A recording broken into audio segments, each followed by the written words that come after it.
Pourquoi avez-vous acheté ce smartphone et pas un autre? Pourquoi avez-vous choisi ce plat au restaurant et pas un autre? Si vous deviez vendre votre maison, quel prix mettriez-vous? Nous avons tendance à penser que nous prenons toutes ces décisions de manière très rationnelle, mais la plupart du temps, ce n'est pas le cas. Nous sommes très irrationnels et faciles à manipuler. Dans cette vidéo, je vais vous en expliquer les raisons en résumant le livre intitulé « C'est, vraiment, moi qui décide » écrit par Dan Ariely. Si vous êtes un entrepreneur et que vous envisagez de vendre des produits ou des services, je vous recommande vivement ce livre. Il contient de nombreuses leçons précieuses pour les propriétaires d'entreprises et les consommateurs. Leçon numéro 1. La vérité sur la relativité. Ariely explique que toutes les choses sont relatives, même quand elles ne devraient pas l'être, et que la relativité joue un rôle essentiel dans la prise de décision dans la vie quotidienne. Par exemple, regardez ces perles pendant un moment. Lequel des deux cercles noirs est le plus grand? En fait, les deux cercles ont la même taille, mais lorsqu'ils sont entourés d'autres cercles plus grands, ils semblent plus petits. Et lorsqu'ils sont entourés de cercles plus petits, ils semblent plus grands. Ce principe est également utilisé par les spécialistes du marketing pour fixer le prix de leurs produits et services. L'auteur prend pour exemple le prix de l'abonnement à la revue The Economist. La promotion proposait 3 options d'abonnement. Abonnement en ligne, 59 €. Abonnement version imprimée, 125 €. Abonnement en ligne plus version imprimée, 125 €. Laquelle de ces 3 options choisiriez-vous? L'auteur dit avoir présenté ces options à 100 de ses étudiants au Massachusetts Institute of Technology. 16 étudiants ont choisi la première option. Aucun n'a choisi la deuxième, tandis que 84 ont choisi la troisième qui, j'en suis sûre, était aussi celle que vous choisiriez. L'auteur a tenté une autre expérience, en présentant la même offre, mais en éliminant la deuxième option, qui était celle que personne n'avait choisie. Qu'est-ce qui pouvait changer? Après tout, personne n'avait choisi la deuxième option. Eh bien en fait, cette fois, le résultat a été différent. 68 étudiants ont choisi la première option et 32 ont choisi la troisième option, l'option combinée. Quelle est la cause de ce changement? L'auteur explique que la cause du choix majoritaire de l'option combinée lors de la première expérience était la présence de la deuxième option. Cette option suggérait que choisir l'abonnement combiné était un bon prix. Cependant, dans la deuxième expérience, lorsque l'appât a été retiré, la majorité a choisi la première. Comme vous pouvez le constater, notre cerveau est programmé pour chercher des comparaisons afin de prendre des décisions. Nous le faisons de la manière la plus paresseuse qui soit. Un autre exemple. Lorsque William Sonoma a introduit les machines à pain, les ventes étaient lentes. Quand il a ajouté une version Deluxe, qui était 50% plus chère, la première version a commencé à se vendre comme des petits pains. Pourquoi? Parce qu'elle semblait être beaucoup moins chère que la version Deluxe. Je suis sûre que vous vous dites « Ok, ces expériences et ces exemples semblent intéressants, mais comment puis-je les appliquer à ma vie ?» Voici quelques exemples tirés de différents domaines de notre vie. Numéro 1. Comparaison de votre réussite. Vous vous comparez toujours aux personnes qui vous entourent, comme vos camarades de classe, vos collègues, vos amis, etc. Si vous êtes entouré de personnes qui gagnent à peine leur vie, vous serez moins enclin à essayer d'améliorer vos revenus, car vous comparerez votre salaire à celui de ces personnes et vous vous sentirez bien dans votre peau tant que vous serez au même niveau. C'est pourquoi s'entourer de personnes qui ont réussi fonctionne très bien. Numéro 2. Fixez le prix de votre produit ou de vos services. Les clients ne connaissent généralement pas la valeur réelle du produit ou du service qu'ils souhaitent acheter et se fient plutôt au prix indiqué par un magasin ou suggéré par un vendeur. Nous n'avons pas de compteur de valeur interne qui nous indique combien les choses valent. Sérieusement, comment évalueriez-vous l'ordinateur ou le téléphone que vous utilisez en ce moment? En tant qu'entrepreneur, la prochaine fois que vous fixerez vos prix, essayez de trouver un moyen de donner aux clients une méthode facile pour faire une comparaison significative. Même si votre produit est nouveau sur le marché, vous devez proposer un moyen de comparaison. Par exemple, vous pouvez acheter ce livre pour 5 €. C'est juste le coût d'un café Starbucks. En ne buvant pas un seul café, vous pouvez apprendre les principes de base de l'investissement en dividendes. Cet exemple n'est peut-être pas parfait, mais il offre tout de même un moyen de comparaison. Numéro 3. Shopping. Si vous achetez des articles coûteux, faites attention si l'on vous propose également des articles supplémentaires. Par exemple, après avoir acheté un costume à 300 €, des articles tels qu'une ceinture et une cravate à 10 € vous sembleront bon marché et vous serez moins enclin à négocier leur prix. Numéro 4. Régime. Manger dans une petite assiette peut vous donner l'impression d'avoir beaucoup mangé. Avant de passer à un autre chapitre, je voudrais vous parler d'une autre expérience qui est époustouflante. Pour être honnête, je suis un peu inquiète que cette information que je suis sur le point de partager soit librement disponible, car elle est très puissante et peut-être assez dangereuse entre les mains de personnes mal intentionnées. Dans toutes les expériences dont nous venons de parler, nous devions prendre des décisions basées sur des informations visuelles. Nous utilisons nos sens visuels tous les jours et nous sommes donc assez doués pour les utiliser. Mais comme vous l'avez vu, malgré cela, il était toujours très facile de vous manipuler car nous, les humains, prenons des décisions de manière très paresseuse. Maintenant, que se passe-t-il si vous devez prendre une décision de tête et qu'il n'y a pas de visuel? Vous rendez-vous compte à quel point il serait plus facile de vous manipuler? Pour mieux comprendre, laissez-moi vous parler d'une expérience. Dans cette expérience, ils ont demandé à des personnes dans de nombreux pays si elles étaient prêtes à faire don de leurs organes après leur mort. Dans certains pays, un grand nombre de personnes ont répondu oui, et dans d'autres, un grand nombre de personnes ont répondu non. Par exemple, plus de 98% des Autrichiens ont répondu oui, mais en Allemagne, il n'était que 12%. Certains diront que la culture, la religion ou la politique sont différentes selon les pays et que c'est pour cela que les résultats sont si différents, mais ce n'est pas le cas ici. Nous parlons de l'Allemagne et de l'Autriche. Ce sont des pays voisins qui ont des cultures très similaires, une histoire similaire, des religions similaires et des personnes similaires. Que se passe-t-il donc ici et pourquoi les résultats de l'enquête sont si différents? Eh bien, il s'avère que c'est à cause de la façon dont la question a été posée dans le formulaire d'enquête. En Allemagne, le formulaire disait « Cochez la case ci-dessous si vous voulez participer au programme de don d'organes ». En Autriche, le formulaire disait « Cochez la case ci-dessous si vous ne voulez pas participer au programme de don d'organes ». Que se passe-t-il donc ici? Il s'agit essentiellement de la même question formulée un peu différemment. Dans les deux pays, la majorité des personnes n'ont pas coché la case, mais en Allemagne, si vous ne cochez pas la case, vous ne participez pas, alors qu'en Autriche, si vous ne cochez pas la case, vous participez automatiquement. Dans les deux pays, lorsque les gens lisaient le formulaire, ils ne savaient pas quoi choisir. Après tout, donner ou ne pas donner son organe est une décision assez difficile à prendre. Et lorsque nous ne savons pas quoi choisir, nous ne touchons généralement à rien et choisissons simplement l'option par défaut qui nous est proposée. C'est parce que nous avons peur de tout gâcher ou de faire des erreurs ou simplement parce que nous sommes paralysés par les choix et ne faisons rien. C'est pourquoi, si le formulaire indique que vous êtes automatiquement inscrit à un programme de don d'organes, nous pensons qu'il doit en savoir plus que nous et qu'il vaut mieux ne pas se tromper. Imaginez maintenant que votre entreprise veuille vous inscrire à un programme de retraite qui n'est pas dans votre intérêt mais dans celui de l'entreprise. Vous rejoignez donc l'entreprise le premier jour et le formulaire dit « Vous êtes automatiquement inscrit au plan de retraite des employés.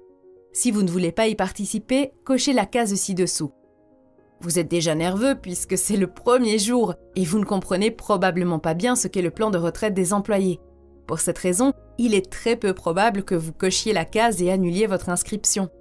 Vous penserez simplement que c'est la meilleure option et que l'entreprise a tenu compte de vos intérêts, mais que faire si ce n'est pas le cas? Et si, d'une manière ou d'une autre, elle avait intérêt à vous inscrire au plan retraite? Lorsque j'ai dit que j'avais peur que cette information soit disponible, c'est ce que je voulais dire. En recadrant simplement la question, ils peuvent décider dans quelle direction l'argent circule et influencer les décisions de millions de personnes en leur faveur.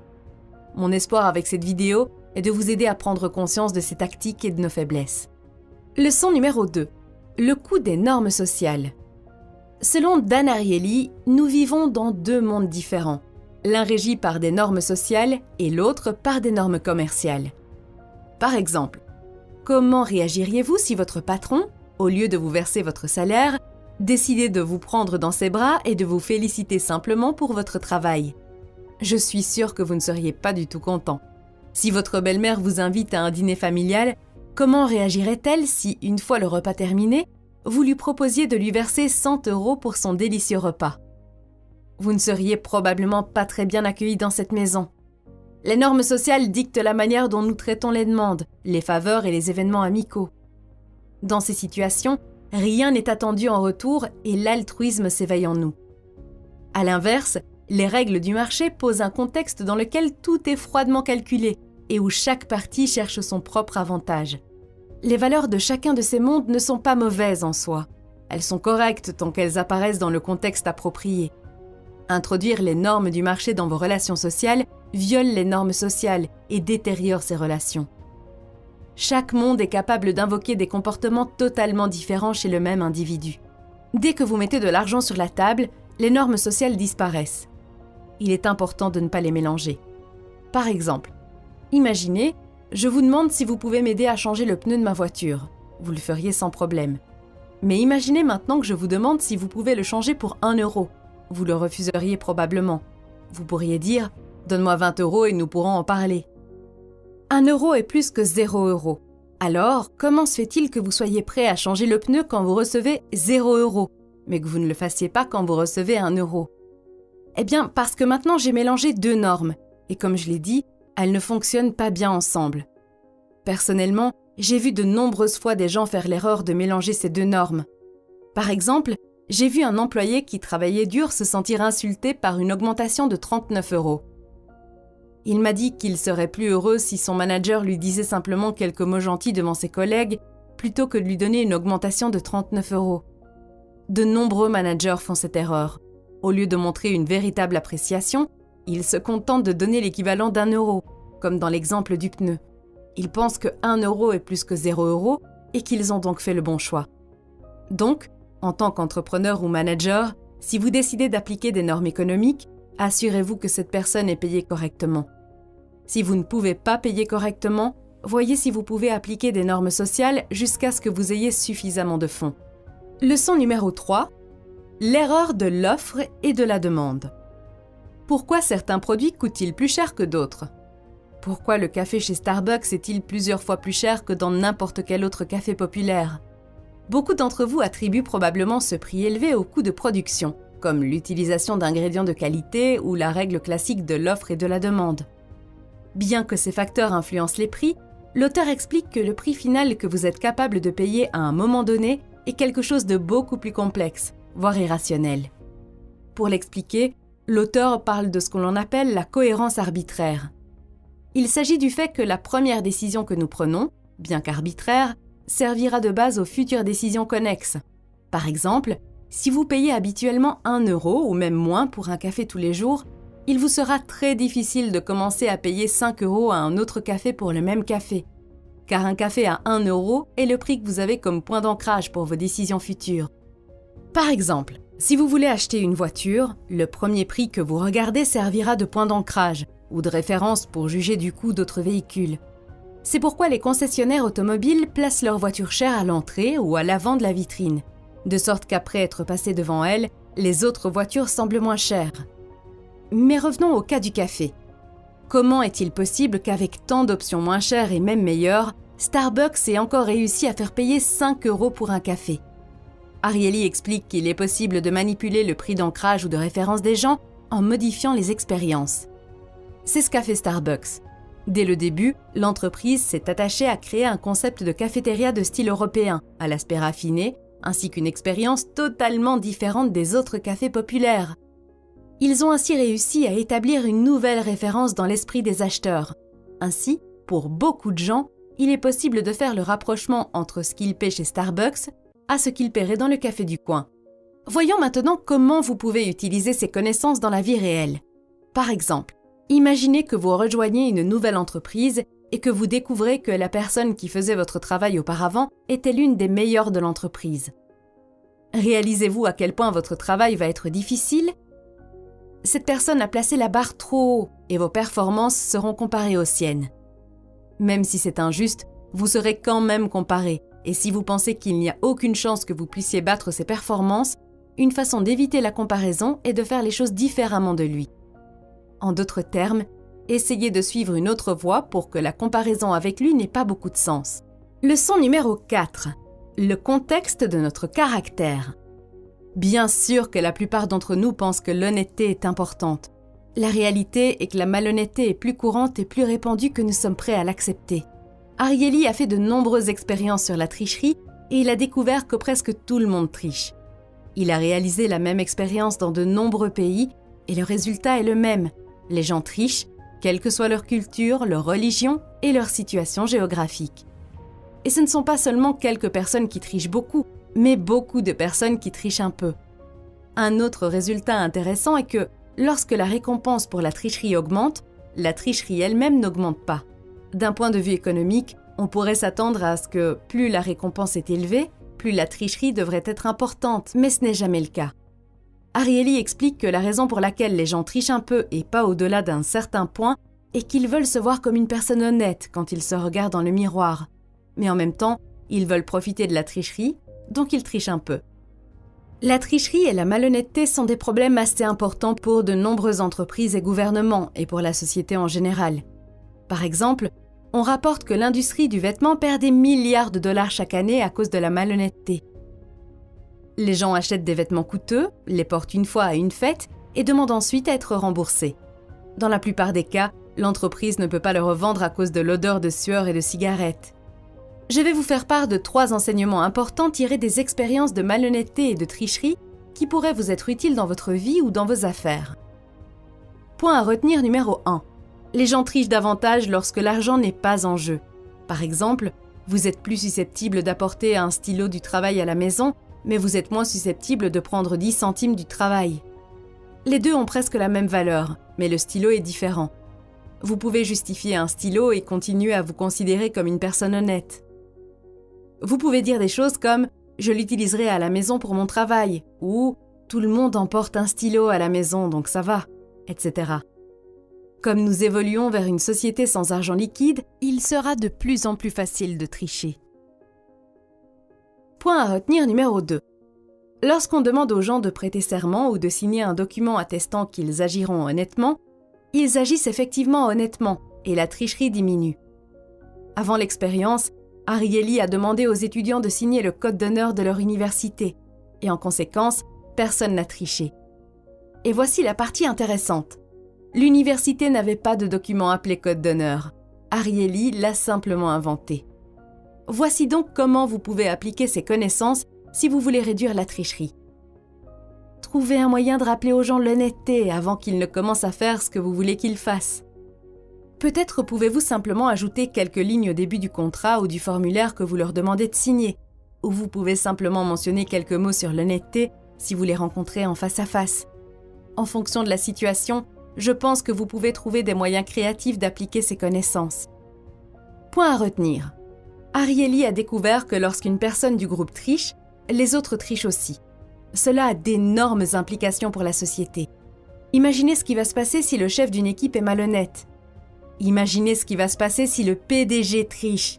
Et le plus dangereux, imaginez comment les fonctionnaires et les gens se comporteront si le président est corrompu.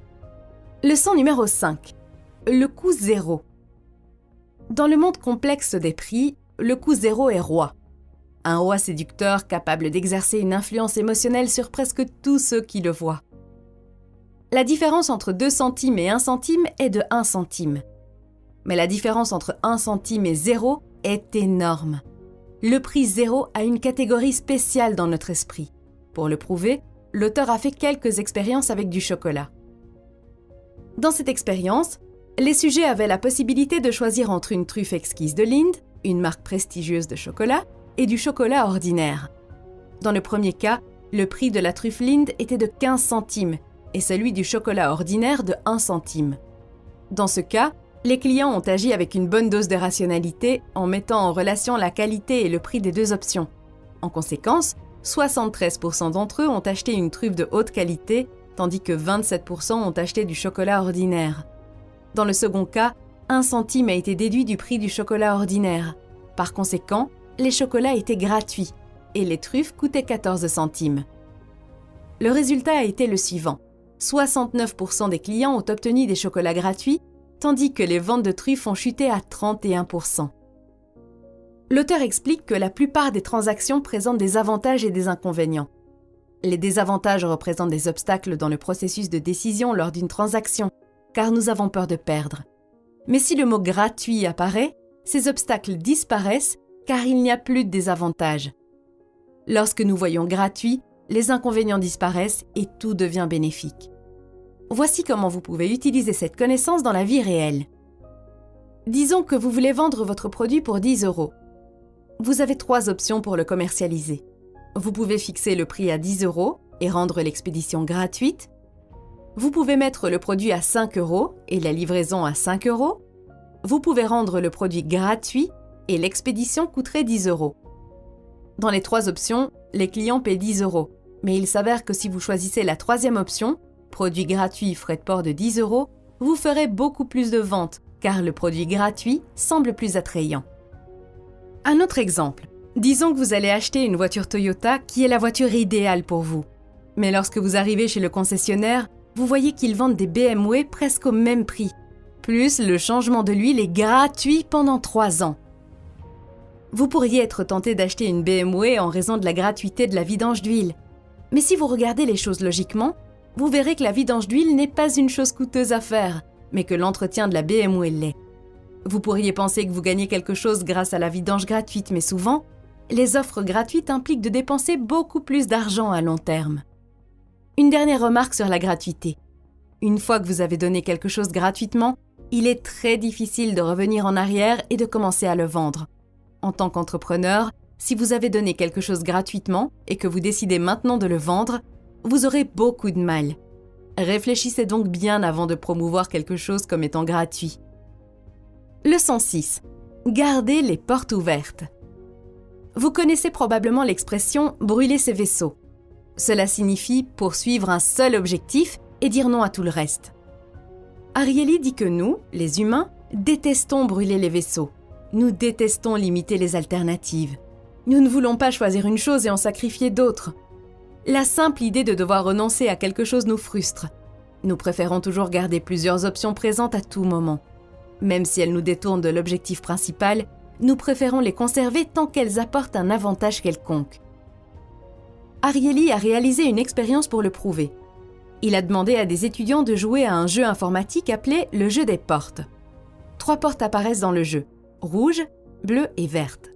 Chaque fois que vous cliquiez sur l'une d'entre elles, vous pouviez obtenir une somme d'argent véritable. Le montant maximum était obtenu en cliquant le plus de fois possible sur une seule porte. Chaque fois que vous changiez de porte, vous perdiez des opportunités. Les clics qui permettaient de quitter une pièce et d'entrer dans une autre ne comptaient pas comme un revenu. Malgré cela, les étudiants changeaient continuellement de porte. L'auteur a décidé de changer les règles du jeu. Si une porte n'était pas visitée en 12 clics consécutifs, elle disparaissait. Cette fois, les élèves sont devenus fous en essayant de garder toutes les portes ouvertes, et ils n'ont pas essayé d'obtenir le maximum d'argent possible. Leur revenu a été réduit de 15% par rapport à la première expérience. Comme le suggère cette expérience, nous pouvons avoir plus de succès si nous nous concentrons sur une option et oublions les autres. Pour être honnête avec vous, pour beaucoup d'entre nous, c'est difficile à faire. Par exemple, j'ai un ami qui a une grande chaîne YouTube. Après le succès de sa chaîne YouTube, il a décidé de traduire toutes ses vidéos en 3 autres langues. Il pensait qu'il n'y aurait pas de problème pour maintenir la progression sur les 3 chaînes puisqu'il avait déjà les scripts prêts. Mais il avait tort. C'était beaucoup plus difficile qu'il ne le pensait. Malgré les difficultés, il a continué avec les 3 chaînes, mais il s'est ensuite rendu compte que ça n'allait pas se passer comme ça. Il a dit qu'il savait qu'il devait en laisser tomber 2 et se concentrer sur une seule. Mais l'idée d'arrêter le progrès était très douloureuse. Alors, qu'a-t-il fait ? Au lieu d'arrêter les progrès, il a engagé un autre membre de l'équipe pour pouvoir continuer avec les 3 chaînes. Mais même comme cela, ça ne fonctionnait pas bien. Donc finalement, il a été obligé d'en abandonner une. Maintenant, lui et son équipe se concentrent sur 2 chaînes et il dit qu'il sait qu'il aura plus de succès s'il en abandonne une autre et se concentre sur la croissance d'une chaîne à la fois. Mais jusqu'à présent, il ne peut pas le faire parce qu'il a fait beaucoup de progrès et l'idée de perdre ce progrès est très douloureuse. Et à cause de ça, il a 3 nouvelles chaînes en cours et aucune d'entre elles n'a encore réussi. J'en ai tiré une leçon très importante. Résistez dès le début à la tentation de commencer plus d'une chose. Je le répète, résistez à la tentation dès le début, car une fois que vous avez progressé, il est 10 fois plus difficile de s'arrêter et de se concentrer sur une seule chose. Leçon 7. Le prix élevé de la propriété. Ariely explique qu'une fois que nous possédons quelque chose, nous ne voulons plus nous en séparer. Nous commençons à lui accorder plus de valeur qu'aux autres. Cela explique également pourquoi les promotions d'essai et les garanties de remboursement fonctionnent si bien. Une fois que nous l'avons, nous ne voulons pas le perdre. Imaginez que vous décidiez de vendre votre maison. La première chose que vous ferez sera de vous souvenir de ce que vous y avez vécu. Ces souvenirs influenceront le prix que vous fixerez. La deuxième chose concernant la propriété est que nous accordons plus d'attention à ce que nous pouvons perdre qu'à ce que nous pouvons gagner. Par conséquent, avant de mettre à prix notre maison remplie de bons souvenirs, nous pensons davantage à ce que nous allons perdre qu'à ce que nous pouvons faire avec l'argent de la vente. C'est l'aversion aux pertes. De nombreuses personnes regrettent de vendre leur maison par peur de perdre ce à quoi elles tiennent le plus.